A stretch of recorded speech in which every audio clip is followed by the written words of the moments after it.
Je sais que votre n'est pas coupé, donc je l'ai retiré. Est-ce qu'on nous entend? Est-ce que vous nous entendez là? Yes, ok, merci à Ah, tous. merveilleux, finalement. Merci C'est beaucoup. quand on débranche tout que ça marche le mieux. Voilà, exactement. Ben, on vous remercie parce que là, on n'a pas été très performant. J'ai vu que vous aviez beaucoup d'humour comme d'habitude. Donc, c'est un vrai plaisir. Donc, on va reprendre et on va essayer de se dépêcher un petit peu pour ne pas être trop en retard sur le planning. Donc, j'ai là, alors, voilà, on va se remettre avant. Bing. Allez. Donc, on recommence tout depuis le début, on fait très vite. J'ai donc la grande chance d'être accompagnée de Philippe Barret, qui est expert comptable consultant, et du fondateur du think tank des Moulins. La blague sur Papa d'Agile la grenouille, on la passe, on la fait. Voilà. Aujourd'hui, on vous parle de Cap Performance. Cap Performance, on va vous expliquer un petit peu ce que c'est. On vous parle des outils de Cap Performance. Et aujourd'hui, on fait un zoom sur deux outils, le décodeur des normes et le diagnostic RGPD. Un petit rappel historique de Cap Performance. En 2012, on se dit il est nécessaire de proposer des outils à la profession, dont un, puisque en 2012, c'est la fameuse obligation pour tous les cabinets d'avoir un manuel d'organisation du cabinet. C'est la sortie de la NPMQ, puisqu'elle était applicable le 1er janvier 2012. Mais à l'époque, personne ne savait faire un manuel cabinet. Il n'y en avait pas. Et il y avait le seul élément qu'il y avait, c'était un pauvre article de la revue fiduciaire qui, en 2 pages, disait en gros, ce serait bien qu'on parle de ça. Voilà. Et là, on dit, on ne peut quand même pas laisser les confrères tout seuls se débrouiller. Et donc, les élus décident de lancer un site gratuit pour les confrères. Tout à fait. Site que l'ensemble de la profession nous envie, hein, parce qu'il n'y a aucun autre conseil régional qui a ce site Cap Performance. Donc, si vous n'avez jamais entendu parler de Cap Performance, c'est peut-être à l'insu de votre plein gré, parce que si vous êtes déjà allé télécharger un outil, l'aide de mission, un outil, le manuel d'organisation du cabinet, etc., vous étiez forcément sur Cap Performance. Sans le savoir. Exactement, sans le savoir. Donc, et au fil des années, depuis 2012, on a rajouté des outils au fil en fait, des nouvelles obligations de la profession, Bing RGPD, outils RGPD. On va faire le Covid. Alors oui. Là, on ne présentera pas parce que c'est devenu anecdotique, mais le Covid, quand le Covid est sorti, dans les 15 jours du confinement, on a sorti un outil pour établir le document unique des risques de l'entreprise, parce que, on s'en souvient moins maintenant, mais il y avait des agents de l'État qui débarquaient dans les entreprises et qui vérifiaient qu'il y avait bien des ER, ce qu'il n'y avait évidemment dans aucun cabinet à l'époque. Et donc, en 15 jours, 3 semaines, on a sorti un outil express là-dessus. Donc, en fait, en fonction de l'actualité, on a complété l'offre. Donc, maintenant, il y a quoi, une dizaine d'outils. Et on s'est dit cette année ensemble qu'il serait temps de donner un petit coup de propre, une petite rénovation à certains outils qui étaient plus tout à fait à jour. Et donc là, en 2025, le Conseil régional a investi un gros billet. Philippe, on adorait que ce soit moins cher les prochaines fois. Je te le dis comme ça, j'ai des témoins pour refondre un peu tous ces outils, enfin surtout les réactualiser. Et c'est ce qu'on vous présente aujourd'hui, et pas seulement qu'aujourd'hui, avec plusieurs dates, et après il y aura des focus express sur certains outils. Donc là, aujourd'hui, c'est 1 heure. Oui. Chacun des rendez-vous suivants, ce sera 1 demi-heure, et on ne parlera que d'un seul outil. Donc là, vous aurez une présentation de l'outil, des copies écran, voir comment vous les utilisez, une démo, etc., pour que vous puissiez en tirer le meilleur parti. Là encore, n'oubliez pas que Cap Performance, c'est une plateforme qui est 100% gratuite, qui est anonyme et qui est sécurisée. Gratuite, c'est facile à comprendre. Hein. Gratuite, c'est pas cher. C'est gratuit pour vous. Pour les utilisateurs. Voilà, mais pas forcément pour le conseil régional. Et donc, finalement, ils ont payé quand même.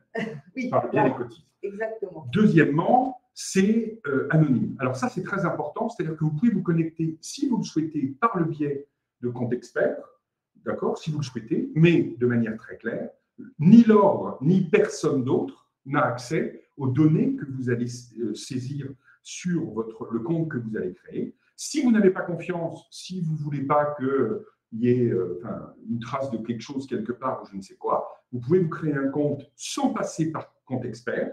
Vous créez un compte en mettant un mail et un mot de passe, d'accord, sans passer par compte expert. Et donc, vous aurez comment dirais-je, vous mettez un nom de cabinet XXX, ce que vous voulez. Dans tous les cas, on n'y a pas accès, mais si jamais vous le souhaitez, vous pouvez même faire totalement comment dirais-je, en dehors de compte expert. Et sécuriser, évidemment, vos données sont protégées et hébergées en France. Ce qui veut dire que si nos collaborateurs de cabinet n'ont pas de compte expert, ils peuvent parfaitement aussi se servir de la plateforme. Et il y a des outils l'aide de mission, des outils de diagnostic de performance, un document unique, etc. Donc tout ça, c'est pour vous tous. On n'est pas là pour faire la pub d'un truc qui, de toute manière, marche déjà. On est simplement… Et gratuit. Et gratuit parce qu'il y a déjà plus de 300 000 utilisations de certains, de tous les outils qu'on a déjà mis à disposition. On est simplement là pour vous dire, voilà ce qui existe. Voilà, c'est dommage de ne pas l'utiliser parce que ça existe. C'est effectivement à votre disposition. Et ça a été conçu pour aider les cabinets à être plus sécurisés, plus conformes, plus performants, etc. Et donc, évidemment, c'est dommage de ne pas utiliser ou même de continuer à faire des choses à la main ou autrement, sachant qu'il y a des outils qui sont mis à disposition. Notamment, je vous présenterai un peu chacun des outils tout à l'heure, on vous présentera tout ce qui existe. Et puis, on vous donnera à la fin de la réunion la liste des prochaines dates où vous aurez des zooms sur chacun des outils, et là, avec une vraie démonstration, une vraie présentation en profondeur de chaque outil. On y va. C'est parti. C'est parti. Donc, le manuel cabinet, on va vous en parler le 22 octobre. Les outils de l'aide de mission, on va vous en parler le 18 novembre. No stress, on a toutes les dates à la fin aussi. Aujourd'hui, on vous parle précisément du décodeur des normes. Je sais que pour vous, experts comptables, c'est souvent un gros stress de savoir si on respecte la norme ou pas. Il existe dans cet outil un décodeur des normes et on voit ça ensemble. Pas un déconneur, un décodeur des normes. Les outils de diagnostic, ça c'est pour le 10 décembre. La Performance Academy, c'est pour le 11 février. Et le diagnostic RGPD, on vous en parle aujourd'hui. Alors, on y va ? On y va. Là, on va faire une présentation rapide d'un peu tous les outils pour que vous sachiez que ça existe. Si vous avez envie d'aller voir par vous-même, vous pouvez y aller évidemment juste après cette présentation. Sinon, on vous les représentera en profondeur dans les prochaines réunions. Donc, évidemment, vous pouvez poser des questions dès que vous avez une petite interrogation. Alors, c'est parti. Le manuel cabinet. Alors, c'est évidemment le vaisseau amiral. C'est la star. C'est la grande star de Cap Performance. Pour l'anecdote, j'étais la semaine dernière à Marseille et dans un cabinet que j'accompagnais. Et ils avaient un contrôle qualité. Ils sortaient d'un contrôle qualité. Et en fait, ils avaient récupéré le manuel cabinet proposé par Cap Performance de l'Ordre de Paris, parce qu'il suffit de taper manuel cabinet sur Google et on tombe sur le site du manuel cabinet, qui est une des branches de Cap Performance et qui est évidemment probablement l'une des plus connues, puisqu'en fait, c'est le premier outil qu'on a sorti en 2012 pour répondre à l'obligation de la NPMQ. Alors, ce manuel, en fait, il a l'avantage d'être un peu caméléon. C'est-à-dire qu'en fait, c'est vous qui choisissez, il n'y a rien qui est obligatoire, c'est vous qui voyez ce que vous avez envie de mettre dedans, la façon dont vous avez envie de le rédiger, et de manière générale, dans tous les outils, vous avez toujours la main. C'est-à-dire que c'est important de l'avoir en tête. Il y a plusieurs outils comme les lettres de mission, comme le manuel cabinet, qui vous proposent des rédactions de manuels, de clauses, dans les lettres de mission, des présentations de la mission, mais ça n'est que des propositions. Vous avez toujours la possibilité de le personnaliser, de modifier quelques mots, de corriger, d'ajouter, d'enlever, etc. Donc là, le manuel vous propose en fait une version totalement personnalisée en fonction de l'activité du cabinet. Est-ce que vous êtes expert comptable ou commissaire aux comptes ou les deux? Vous avez en fait 3 versions. Sachez que la Compagnie de Paris, qui est le partenaire de l'Ordre sur le manuel, a évidemment validé de son côté toutes les clauses relatives au commissariat aux comptes. Elle a fait ça également l'an dernier. Donc évidemment, on parle aussi de la taille. On ne traite pas un manuel d'organisation ou un manuel qualité interne de la même manière s'il y a 0 salarié ou s'il y en a 500, évidemment. De l'organisation, quelle activité on a, etc. Des besoins, de ce que vous avez envie de mettre dedans. Évidemment, on aborde les questions relatives à la lab. D'accord, on l'a rajouté. Alors, c'est pas cette mise à jour, c'est une mise à jour précédente. Mais là, on a mis à jour des nouveautés de la lab et des nouveautés de la NPMQ, etc., etc. Et puis, vous avez la possibilité d'ajouter autant de paragraphes que vous le souhaitez sur le manuel. Vous avez des champs libres. Donc, par exemple, il y a des cabinets qui rajoutent l'organisation des dossiers. Ça n'est pas du tout une obligation de la norme NPMQ, mais avec le manuel, vous êtes sûr de respecter la NPMQ, mais si vous voulez aller au-delà de l'obligation, vous pouvez évidemment rajouter plein de choses. Alors, manuel cabinet, en fait, on a deux façons de le faire. Exactement. Soit on le fait parce qu'on a un contrôle qualité, un contrôle là. On va bénéficier d'un contrôle qualité. Oui. Soit on le fait parce que nous bénéficions d'un contrôle qualité ou on subit un contrôle là parce que, bon, mais au Conseil national, ils n'aiment pas bien que je dise, mais bon, on en discutera ce soir parce que je pense que vous êtes tous inscrits ce soir sur le rendez-vous 50 que j'anime également avec Florence Audecoeur, présidente de la LAB au Conseil national.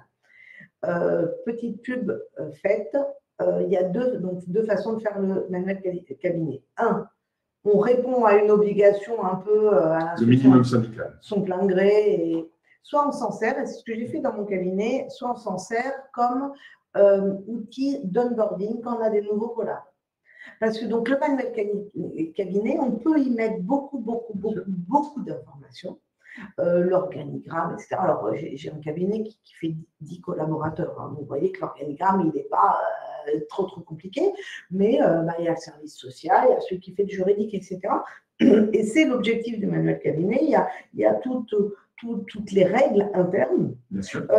Et on peut enrichir ce manuel cabinet et profiter, j'ai envie de dire, d'une contrainte pour la transformer en opportunité pour accueillir de manière très conviviale et sympathique et surtout très informative les nouveaux collaborateurs. Pour vous redonner mon exemple de la semaine dernière, donc à Marseille, le cabinet dans lequel je suis allé, je leur ai demandé un peu toute la documentation interne qu'ils avaient. Donc, ils avaient fait un manuel cabinet parce qu'il y avait un contrôle. Et parallèlement, ils avaient plein de procédures qui traînaient, qui n'étaient pas organisées. Je leur ai dit, mais pourquoi vous ne mettez pas tout dans le manuel? Ils m'ont répondu, ah bah ouais, on n'a pas pensé. Oui. En fait, c'est tout bête. Il ne faut pas que le manuel, ce soit un truc un peu, comment dirais-je, théorique qui reste dans un coin et qui prend la poussière. Plus il sera utilisé et plus il y aura de choses utiles au quotidien aux collaborateurs, plus il sera utile. Le process congé, si vous préférez qu'il y ait 3 semaines en août, une semaine à Noël.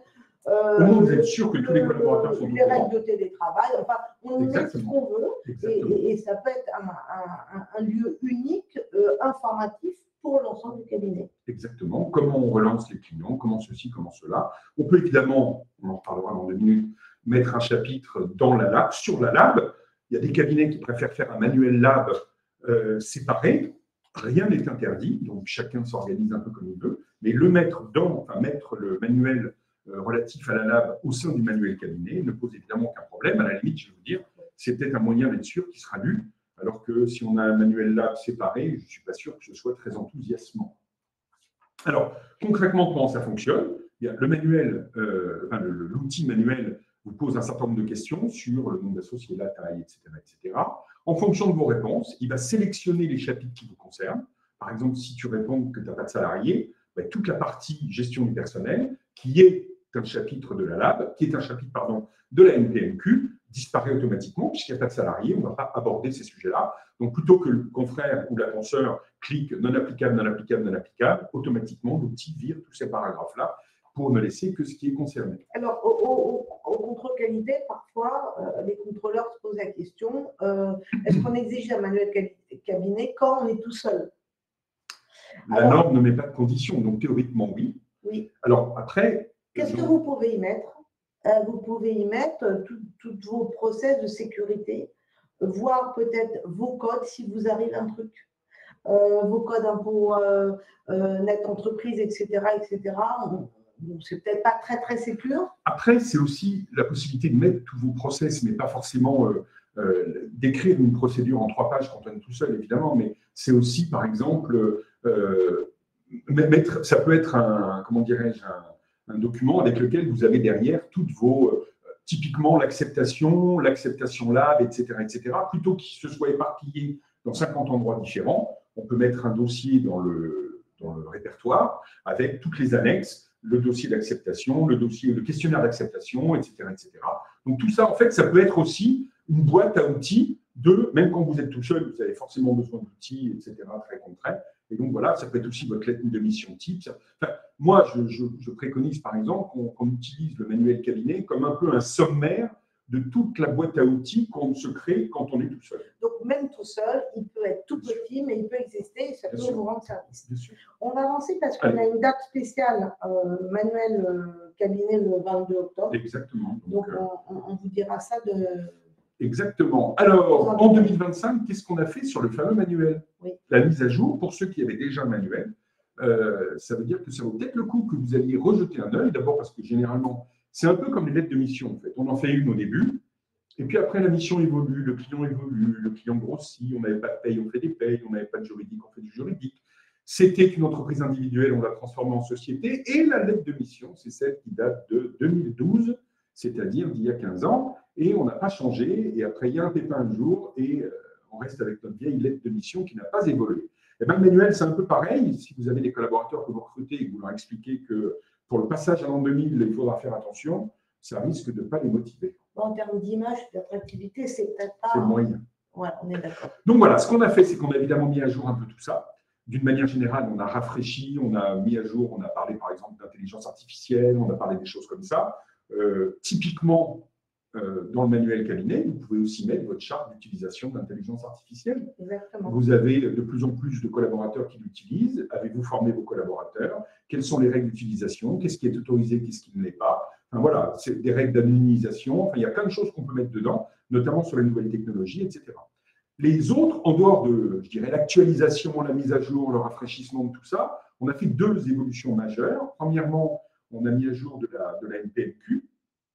Donc, la nouvelle NPMQ, je vous rappelle qu'on a maintenant, depuis le 1er janvier 2025, une nouvelle NPMQ qui n'a pas changé d'acronyme, mais qui a changé de signification. C'est la norme professionnelle de management de la qualité. Il y a quelques petites dimensions nouvelles. Donc, on a mis à jour le manuel là-dessus. Et puis, on a mis à jour de la norme LAB.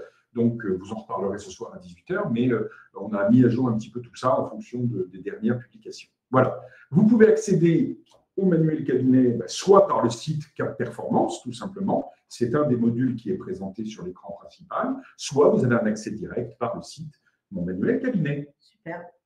Voilà. Pas de questions a priori. Non. Donc, on va continuer. Deuxième outil, pratique, et même très pratique, la lettre de mission.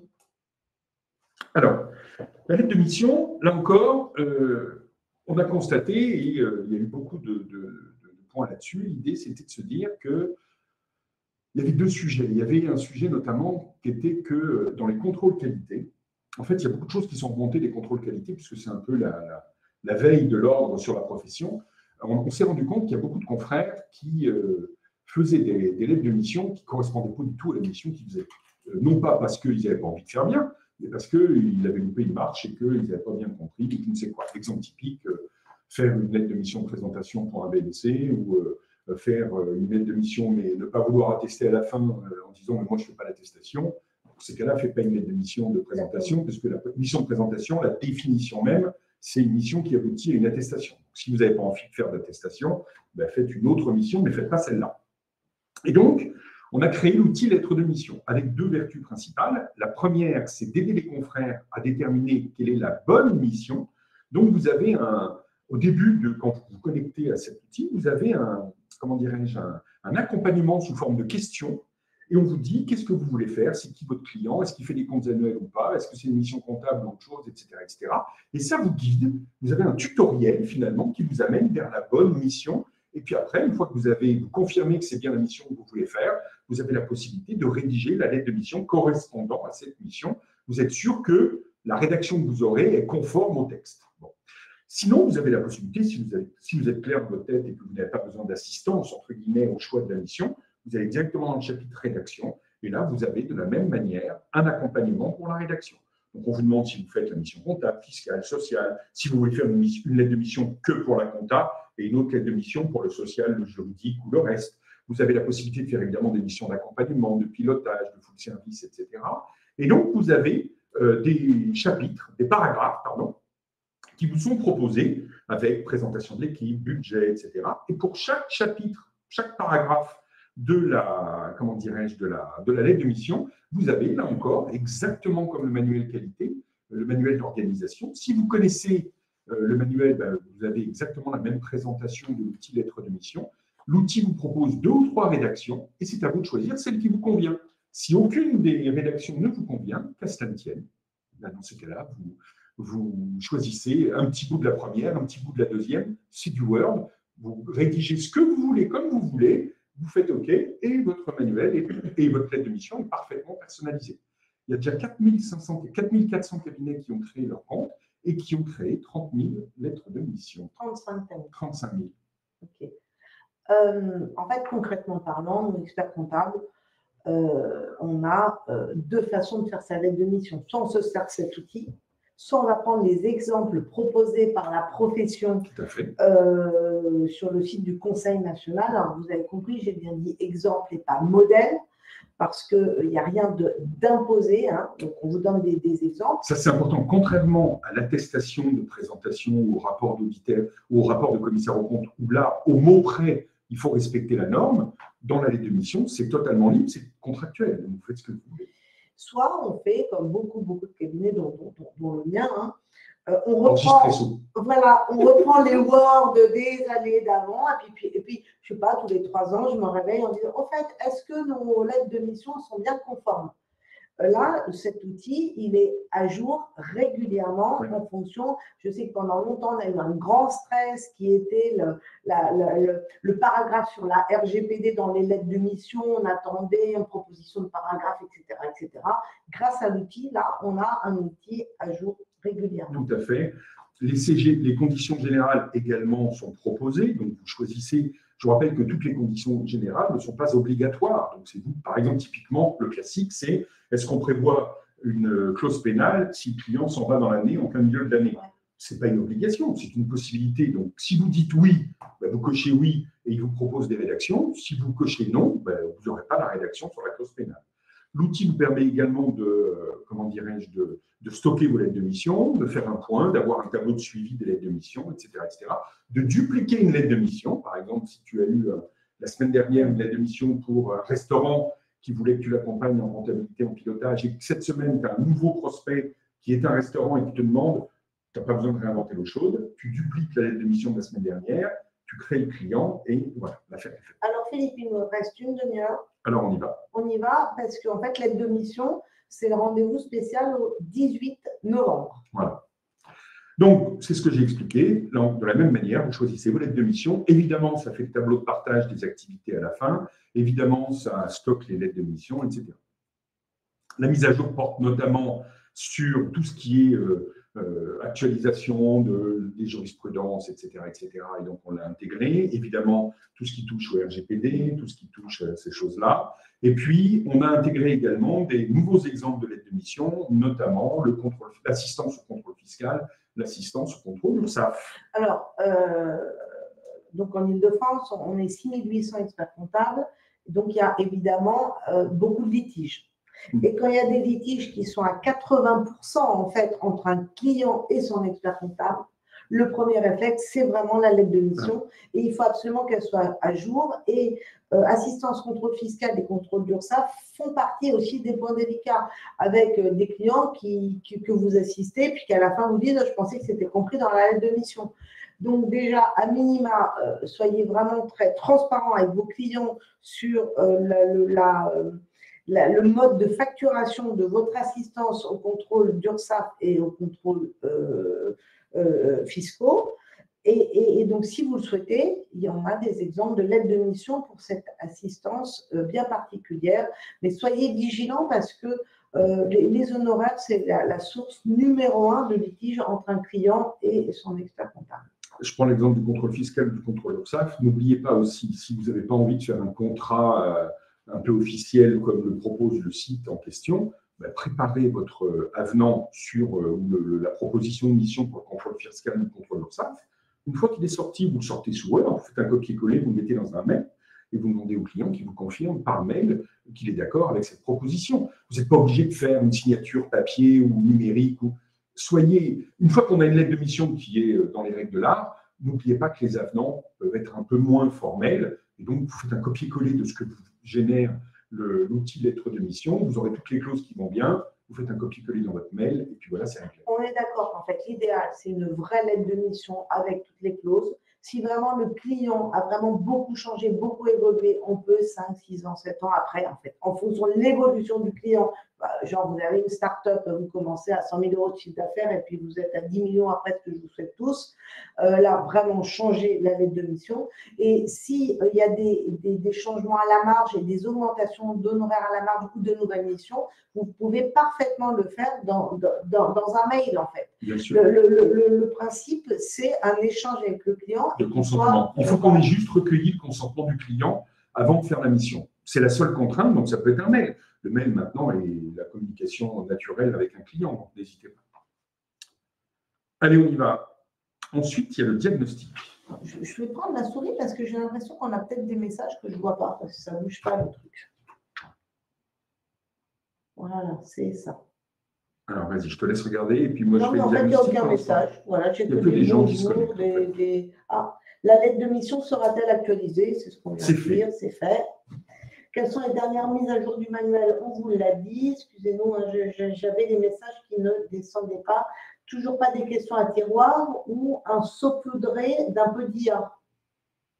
Non, ce sont des questions. Oui, je comprends la question. Ce sont des questions à tiroir. Alors, pour l'IA, probablement, il faudra une version oh là là. plus tard. Tu crois mais que pour l'instant, mais non, mais pour l'instant, l'IA, elle n'est pas du tout sécurisée sur ces choses-là. C'est-à-dire qu'on ne peut pas, sur des documents juridiques, prendre le risque que l'IA ait une hallucination, etc. Alors, bien sûr, l'ordre travaille beaucoup avec l'IA et travaille et réfléchit sur ces sujets-là, mais tant que l'IA n'est pas sécure, on ne peut pas se permettre de remplacer des questionnaires qui sont un peu enfermants. J'imagine que c'est ça l'idée. C'est effectivement un peu enfermant, mais tant qu'on n'a pas une certitude que l'IA ne délire pas et ne propose pas une lettre de mission délirante ou n'importe quoi, on ne peut pas se permettre. Mais évidemment, on en parle, on y réfléchit, mais on a fait quelques tests. Pour l'instant, ce n'est pas encore suffisamment fiable pour pouvoir compter dessus. Patrick nous dit avec un modèle de charte, j'imagine que c'est lorsque tu as évoqué la charte d'utilisation de l'IA, justement. On a un modèle de charte ou pas? Alors non, mais on peut tout à fait le rajouter dans les outils. Et d'ailleurs, à la limite, pour le jour où vous faites la journée sur les outils, on peut le rajouter. Alors, je le note. Oui, donc on va le rajouter. Patrick, très bonne merci idée. De cette info. On l'a aussi, je crois, peut-être dans nos commissions. Alors, pour information, très honnêtement, je vais en reparler dans 5 minutes, mais en fait, la charte en question, elle existe déjà dans une publication du Conseil national et je vais vous le présenter tout à l'heure dans le décolleur de normes. Donc, vous ne l'avez pas dans les outils téléchargeables, vous l'avez par contre déjà dans le décodeur des normes. Le seul problème que nous avons, c'est que c'est un document qui est confidentiel du Conseil national et on ne peut pas le mettre en téléchargement libre sur un site comme Cap Performance, puisque comme on n'est pas sûr que ce soit des confrères, on ne veut pas qu'un document qui est privé sur le site du Conseil national devienne grand public sur le site du Conseil de Paris. Par contre, dans le décodeur des normes, quand vous cliquez sur charte, vous avez la possibilité d'accéder à la version. Il faudra juste, pour le coup, vous identifier avec Compte Expert. Voilà, donc on va vous mettre dans le Cap Performance. Allez, vous nous transmettre votre support, oui, on va le faire. Laurent, pour un bon qui opte, ça doit être BNC que tu as dû écrire, Laurent, à mon avis. Pour un BNC qui opte pour les dettes et créances, mission de présentation, procédures convenues sont bons. Ça, on ne va pas vous faire un petit cours de BNC. Juste une minute, 30 secondes. Ni l'un ni l'autre, ni pour un BNC, c'est ni procédure convenue, ni présentation, c'est ce qu'on appelle les autres missions d'assistance aux clients. Mais là, je vous renvoie vraiment sur la journée, sur l'atelier, sur la lettre de mission, et mon collègue, c'est Fabien qui sera là ce jour-là, vous expliquera ça. Mais vraiment, c'est important, la question est très bonne. Donc, Laurent, tu viens obligatoire. Alors, c'est quoi la date? Le 18 novembre, tu es avec nous pour la lettre de mission. Mais la réponse, c'est ni l'un ni l'autre. Franck, si le manuel cabinet a été réalisé 4 performances 2012, faut-il le mettre à jour? Évidemment, oui. Parce qu'il n'y avait pas la NPMQ telle qu'elle est aujourd'hui, il n'y avait pas la LAB, il n'y avait pas tout ça. On le met à jour ou on repart à zéro? C'est la question de Franck. Alors, vous pouvez le mettre à jour. Il y a une fonction de mise à jour. Quand vous vous connectez, si vous avez évidemment gardé vos identifiants. Ça, on va dire qu'on donnera toutes les réponses le 22 octobre. D'accord. C'est noté. Je ne sais pas qui fait le 22, mais c'est pas toi? C'est peut-être moi. D'accord. Il me semble qu'il y avait auparavant des outils CAC dans CAC Performance, il n'y en a plus. Les outils CAC, enfin les outils en téléchargement, il y avait effectivement Expertise et CAC et la CRCC ne les a pas remis, mais parce que je crois que la CRCC a mis des outils sur son site. Oui, on va vérifier, mais je crois qu'ils ont mis des outils sur le site. Ok, désolé, j'avais le fil des questions qui ne se déroulait pas naturellement, donc on peut continuer. Alors, on était passé de la lettre de mission. On peut cliquer ou je peux pas cliquer. Voilà, ça y est. Pardon.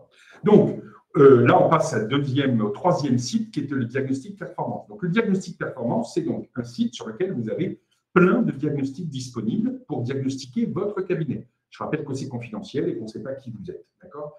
Donc, vous avez des différents thèmes. Vous avez la stratégie, la performance, la rentabilité, l'efficacité, les RH, le management, le développement, donc le commercial, le marketing, la communication, les nouvelles missions. Vous avez aussi la conformité, on y revient dans une seconde. Tous ces sujets-là, vous avez des diagnostics qui sont indépendants les uns des autres. Donc, il y a déjà eu 18 000 diagnostics réalisés par les confrères.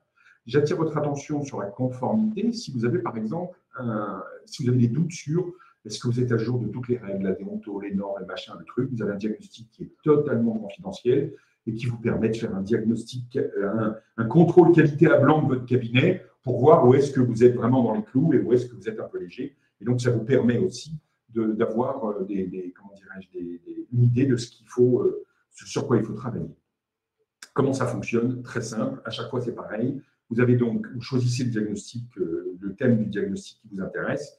Il vous pose des questions. Vous répondez, vous avez des propositions de réponses fermées. En fonction des réponses que vous proposez, il va vous faire, premièrement, un rapport de diagnostic en vous disant voilà ce qui va, voilà ce qui ne va pas. Sur le marketing, vous êtes très bon. Par contre, sur la communication, vous êtes plutôt léger. Il faudrait vraiment vous renforcer là-dedans. Vous n'avez pas de site internet, vous n'êtes pas sur les réseaux sociaux, etc., etc. Vous avez un benchmark, c'est-à-dire qu'en fait, vous avez une comparaison de vous par rapport aux autres confrères et consoeurs qui ont répondu à ce questionnaire. Vous avez ensuite un plan d'action priorisé. Ça veut dire quoi? Ça veut dire qu'on vous dit, concrètement, sur la conformité, vous n'êtes pas du tout à jour de vos lettres de mission. La priorité absolue, c'est de faire des lettres de mission pour tous vos clients. Et puis, petit à petit, vous avez ce qui est très urgent, puis ce qui est urgent, puis ce qu'il faut faire, mais de manière moins urgente, ce qui serait bien de faire. Et enfin, vous avez, on a rajouté ça d'ailleurs, des conseils sur des publications, des sites gratuits qui peuvent vous aider à, quand on vous dit par exemple, vous n'êtes pas bon sur tel sujet, sur les lettres de mission, on vous dit, il y a un site qui est gratuit, allez-y, et puis vous allez pouvoir comme ça mettre à jour vos lettres de mission.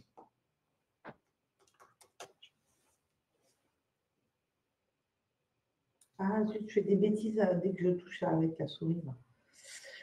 C'est pour ça qu'on te l'avait enlevé, en fait, je pense. Mais oui, mais du coup, je ne voyais plus les questions. Moi, je ne sais pas comment on fait, Philippe. Voilà. Ce qu'on a fait en 2025 comme mise à jour, évidemment, on a toiletté tout ça parce qu'évidemment, entre la facture électronique, les technologies, l'IA, etc., inutile de vous dire que les questionnaires qui dataient de 2 ou 3 ans, ils étaient complètement obsolètes. On avait l'impression qu'ils dataient des années 80. Donc là, ça y est, on a tout remis à jour. On a rajouté aussi des actualisations de sources pour vous aider quand vous cherchez quelque chose. Les outils à télécharger. Donc là, contrairement aux autres, tous les autres outils, on n'est pas dans un outil global dans lequel vous répondez à des questions, etc. Là, on est purement et simplement sur du téléchargement. C'est-à-dire que c'est une bibliothèque d'outils pratiques pour les cabinets. D'accord? Donc, vous avez différents outils qui sont proposés, qui sont catégorisés. Vous avez donc les outils en expertise, en commissariat. Alors, il y a encore quelques outils, mais il y en a sur le site de la Compagnie de Paris. Organisation du cabinet. Vous avez aussi les statuts types des sociétés d'expertise comptable et puis quelques outils développés par la CNCC pour effectivement les commissaires aux comptes. Vous avez... Et concrètement parlant, les outils pour les missions d'expertise, c'est quoi, par exemple? Alors, par exemple, vous avez typiquement prenons les exemples des stars des téléchargements. Je les ai rajoutés. Vous avez donc, à ce jour, vous avez quand même 300 000 téléchargements d'outils. Il y a eu 300 000 outils téléchargés. Donc, et j'ai regardé, là, on en est à plus de 4 000 par mois, entre 4 000 et 4 500. Et là, alors pour le coup, on a l'origine des téléchargements, c'est dans le monde entier. C'est très rigolo. Dans tous les pays francophones, en fait, on a des téléchargements d'outils. Et alors, par exemple, ce qui sort le plus, c'est la fiche de synthèse d'une mission, le compte-rendu de mission, la fiche d'acceptation d'une mission, les critères lab, le questionnaire lab qu'il faut avoir, parce que c'est pratique.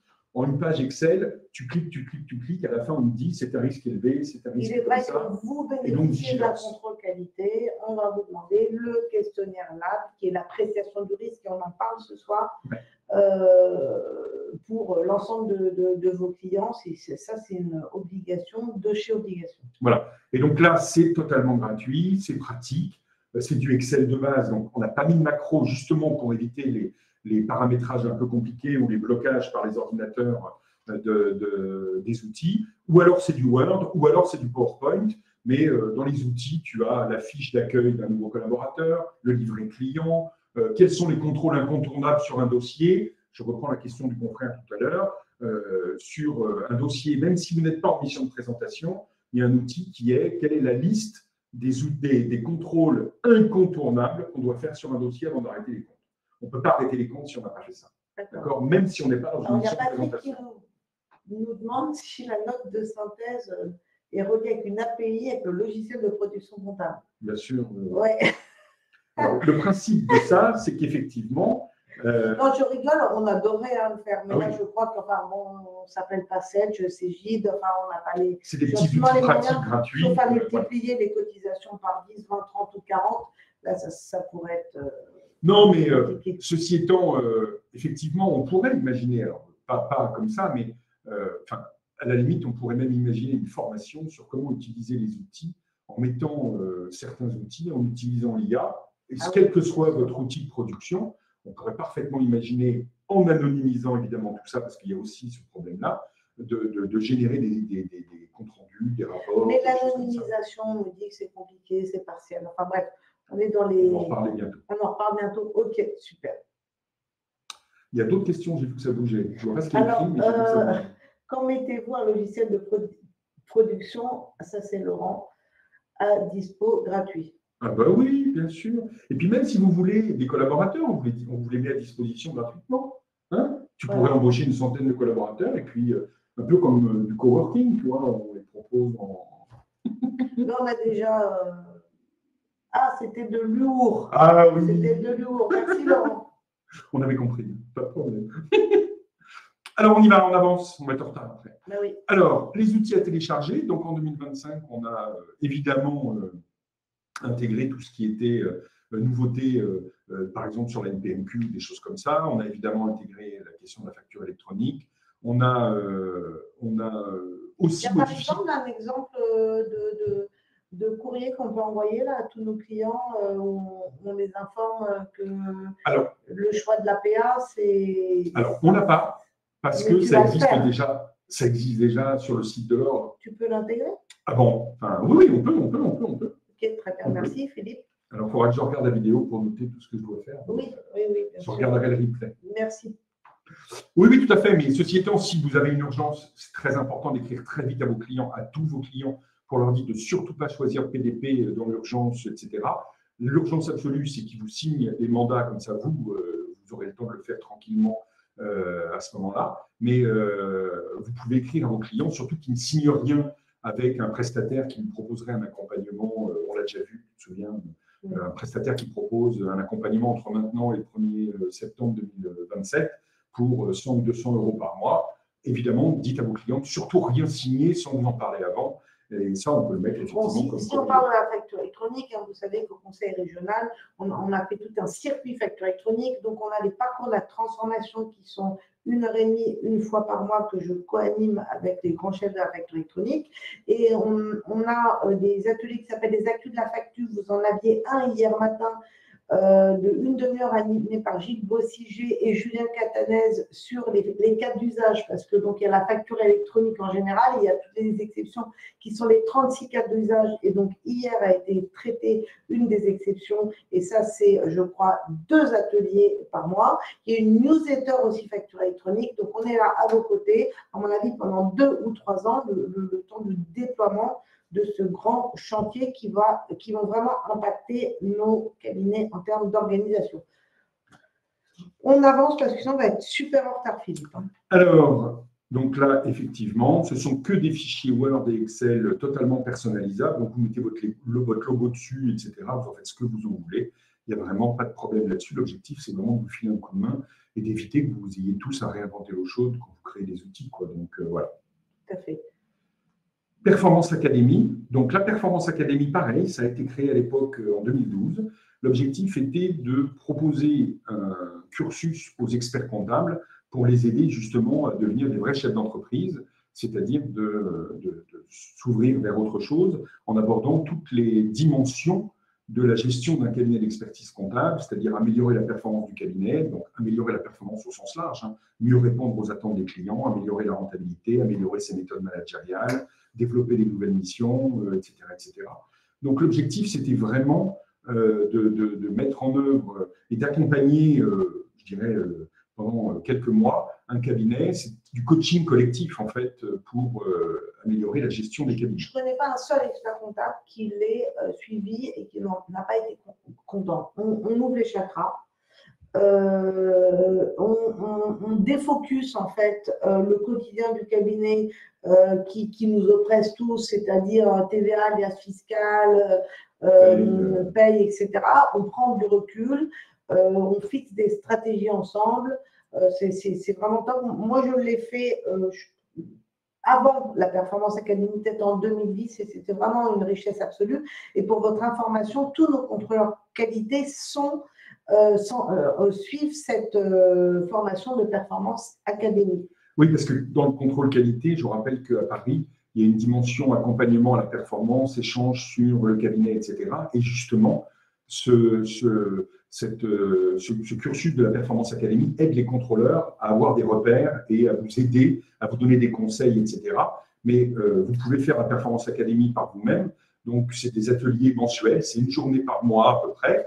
L'objectif étant évidemment d'aborder des sujets thématiques, donc on va voir juste après, mais c'est des échanges, c'est des petits groupes, c'est toujours le même petit groupe, donc ça vous permet de créer des liens. On crée un groupe WhatsApp dès le premier jour, c'est-à-dire que pendant les 5 mois, vous échangez. Entre chaque journée, vous avez du travail à faire, c'est-à-dire que vous avez comment dirais-je, des lectures, on vous envoie systématiquement le support de la performance pour que vous puissiez éventuellement diffuser à vos collaborateurs, faire une formation en interne, mettre en œuvre, on vous donne des outils, on vous donne des lectures, on vous donne tout ce qui vous permet de mettre en pratique tout ce qu'on a vu ensemble.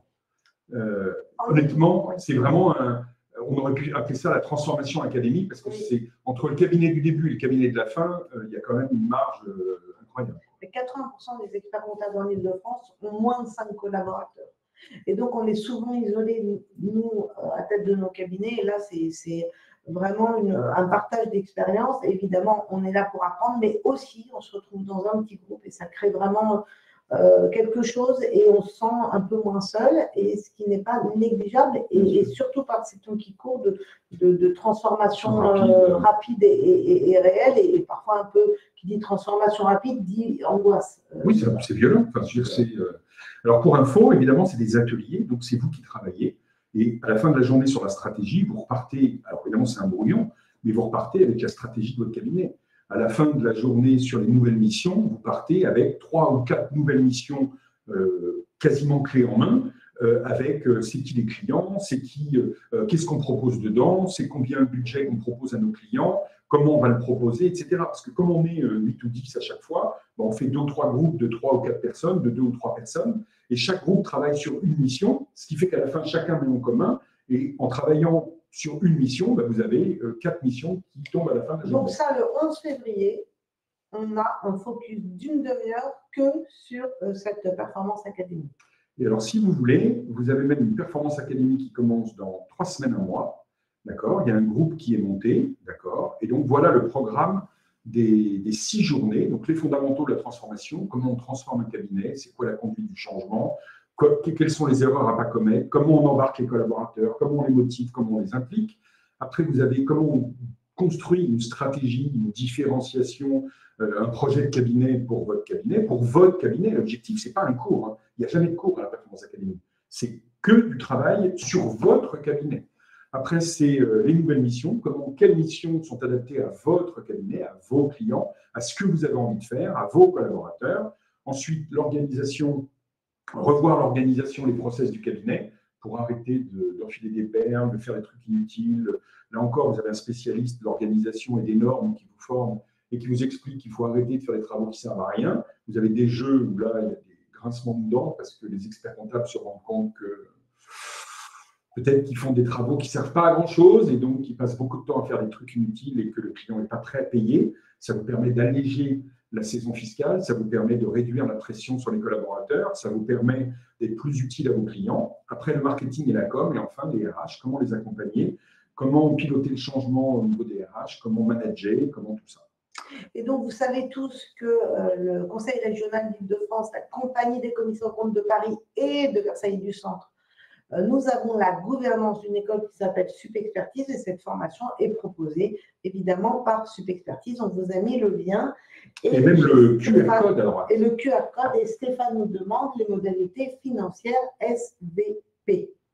Alors, je ne sais pas vous dire, mais c'est une erreur, mais je pense que c'est à peu près pour les 6 jours de l'ordre de 2400 €, quelque chose comme ça. Ah, Didier nous dit 2884 € hors taxe. Voilà, merci Didier. Merci Didier. Ça tout augmente. Donc, alors, cela ne s'adresse qu'aux Parisiens, pas forcément, mais quoi qu'il en soit, le lieu, c'est à Paris.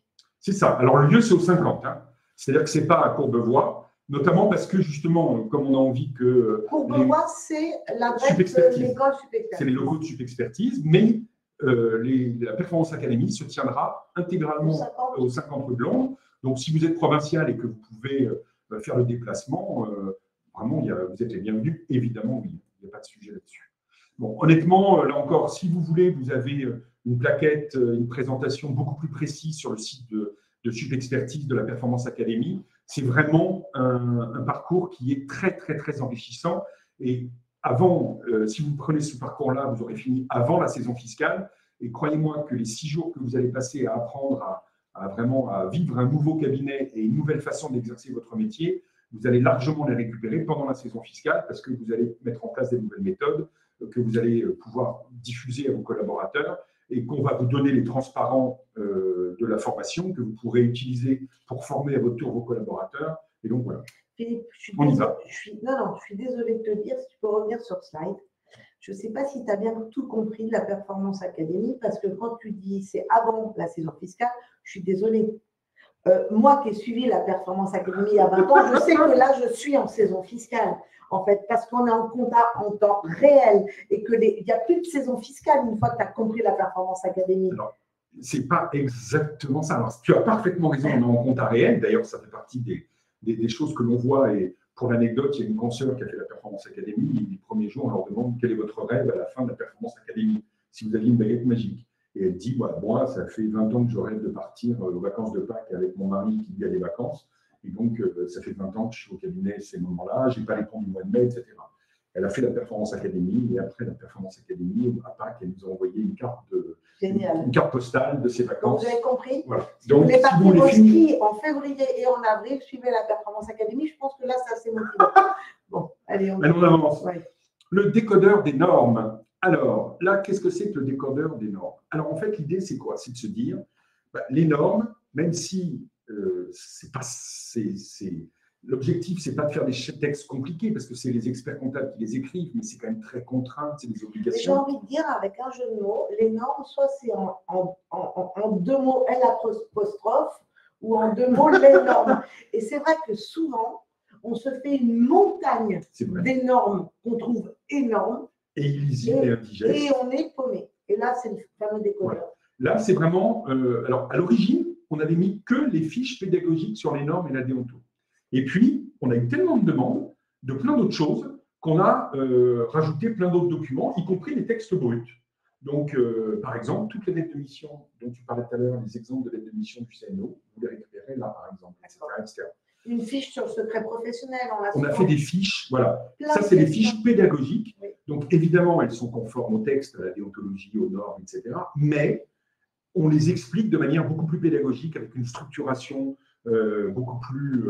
on explique pourquoi ce texte, qui est concerné, c'est quoi les enjeux, c'est quoi les conséquences. On essaye vraiment de faire de la pédagogie. On est censé le faire là, mais il nous reste 2 minutes. Alors, on n'est pas… On est mal là quand même. Non. Non, on n'est pas mal. Non, non, non, Alors, pas on y mal. va. Et au pire, on rajoutera au mois de mai-juin, une Exactement. demi-heure. Tout à fait. Voilà. Si vous avez des questions, je vous dis, vous avez vraiment des fiches pédagogiques, des textes bruts. Voilà comment se présentent par exemple les fiches. Vous voyez en haut à droite, enfin sur la droite de votre écran, vous avez une fiche pédagogique qui est vraiment très, très bien expliquée. L'objectif, c'est vraiment de faire de la pédagogie. Ce n'est pas de rajouter des obligations, c'est de décrypter les normes. Donc, voilà, tout ce qu'on a rajouté depuis quelque temps. On a les textes à jour, on a les guides du CNO et on a les guides. Enfin, on a mis le maximum d'outils que dont vous puissiez avoir besoin pour votre exercice professionnel. L'avantage, c'est que c'est les textes à jour. Donc, si vous avez le référentiel des normes qui date de 2016, il a changé 4 fois depuis. Vous allez sur le décodeur des normes et en fait, c'est un peu votre bibliothèque des normes et de tous les textes, pas que des normes, évidemment la déonto, mais aussi l'exercice professionnel. Voilà comment ça se présente. Vous avez des moteurs, vous avez des thèmes, etc. Le diagnostic RGPD, on va aller très, très vite. Le diagnostic RGPD, pourquoi on l'a créé? Parce qu'en fait, c'était évidemment très, très compliqué, le RGPD. En fait, quand on a décortiqué ça pour les experts comptables, on s'est aperçu qu'il n'y avait vraiment que 10 points importants. Et en général, les cabinets en respectaient facilement 5 ou 6 naturellement. Et donc, voilà. Donc, on a fait un outil qui vous permet de faire un diagnostic RGPD de votre cabinet, mais c'est aussi un diagnostic RGPD de n'importe quel de vos clients. Si vous avez un collaborateur qui est un peu geek et qui s'intéresse à tous ces sujets-là, vous pouvez, grâce à cet outil, proposer des diagnostics RGPD à vos clients. Vous allez voir que, exactement comme les diagnostics qu'on a vus tout à l'heure, vous avez des questions, vous répondez aux questions, et ensuite vous avez un rapport de diagnostic, un plan d'action, etc. La grande différence aussi par rapport aux autres diagnostics, c'est que sur le RGPD, vous avez des quantités de fiches pédagogiques. Je ne sais pas si j'en ai mis un exemple. Non, je n'ai pas mis d'exemple.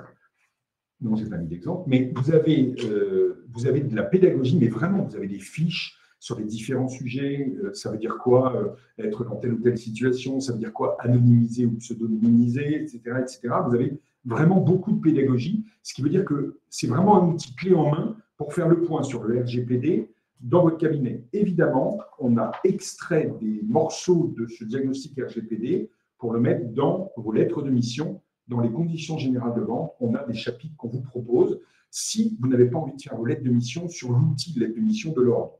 Ce n'est pas très grave, vous y allez quand même, vous allez dans les conditions générales de vente, vous cochez RGPD, vous piochez là-dedans ce qui vous intéresse, vous faites un copier-coller et vous le pluguez dans vos lettres de mission habituelles, vous n'avez pas besoin de tout refaire. Servez-vous, faites un peu comme un buffet, c'est à volonté, vous vous servez sur ce dont vous avez besoin. Oui, vous aurez le support. Bien sûr, vous aurez le support. D'accord? RGPD, j'ai l'impression que le focus particulier, c'est surtout les données sociales lorsqu'on gère les payes des clients, c'est ça là. Il y a 2 sujets majeurs. C'est un, les données sociales évidemment, parce qu'elles sont ultra confidentielles, et 2, c'est la conservation des documents. Exactement. Envoyer des fiches de paye aux clients par mail, c'est interdit, c'est pas du tout RGPD. Ah non, ça c'est clair. Et donc ça veut dire qu'il faut mettre des systèmes technologiques qui existent. Il y a plein d'éditeurs qui proposent ces choses-là, notamment les éditeurs de paye, qui proposent des solutions sécurisées, etc. Mais voilà, le RGPD, il y a quelques risques voilà, donc il faut se mettre à jour. Si vous allez sur le diagnostic RGPD, vous avez une présentation de des 10 sujets qui sont vraiment importants. Et à chaque fois, en face de chaque sujet, vous avez le moyen de résoudre le problème pour votre cabinet. Patrick, oui, il y a un replay. Il y a toujours un replay pour ces rendez-vous aux 50 sur la chaîne YouTube de l'ordre. Voilà. Donc, de celui d'aujourd'hui, évidemment, mais évidemment de tous les suivants qui seront focusés sur certains outils. Les prochains rendez-vous, Présidente. Alors, les prochains rendez-vous, donc on vous l'a déjà dit, on vous attend en pleine forme. Ambiance petit-déj de 8h30 à 9h pour voir ensemble de manière un peu plus focus le manuel cabinet. Le 22 octobre. Ah, il y a une question sur les fiches de paye. On ne doit pas envoyer les fiches de paye par mail au client, même s'il demande. Ben oui, même s'il le demande. Oui. Je comprends que ce soit pénible, mais effectivement, alors je ne saurais pas vous dire le texte parce que je ne suis pas un spécialiste de la paye, mais c'est effectivement à la suite du RGPD où… Donc, c'est pour ça qu'aujourd'hui, il y a des outils paye qui proposent en fait des plateformes sécurisées où en fait, non, c'est péché. Alors, oui, donc, comment faire pour les payes? Vous êtes en pleine forme aujourd'hui. Vous n'avez pas accès. Vous n'avez pas accès aux petits messages qu'on reçoit. Ah, peut-être. Peut-être si, d'ailleurs. Alors, donc, je me reconcentre un peu. Comment faire pour les payes? Vous avez vos logiciels de paye ou des plateformes qui proposent. En fait, le principe, c'est le coffre-fort électronique. Exactement, de mise en relation. Vous allez déposer les payes de votre client sur un coffre-fort ou limite le mettre sur le coffre-fort de chaque salarié et il n'y a plus d'histoire de mail. Alors, soit c'est votre éditeur paye qui vous propose ça, optionnellement ou en version standard, soit vous avez des éditeurs qui proposent un coffre-fort électronique. Bon, SharePoint, etc. Bref, on ne va pas en reparler. Bon, alors, je me reconcentre, si vous voulez bien. Le 22 octobre à 8h30, on se c'est 8h30, c'est pas 9h comme d'habitude. 8h30, 9h, 30 minutes, manuel cabinet, et vous pourrez en profiter pour nous poser toutes vos questions comme aujourd'hui. Le 18 novembre, outils de l'aide de mission. Le 10 décembre, les diagnostics. Le 13 janvier, les outils. Et le 12 février, la Performance Academy et la Newbies Academy également. Et peut-être qu'on vous refera un petit coup de décodeur, des normes, on verra. Pour vous inscrire et pour avoir toutes les dates et les contenus, vous avez un QR code avec votre appareil photo, le replay ou autre. Vous prenez l'écran et c'est bon. Et je voulais vous faire aussi un petit coup de pub pour ce soir.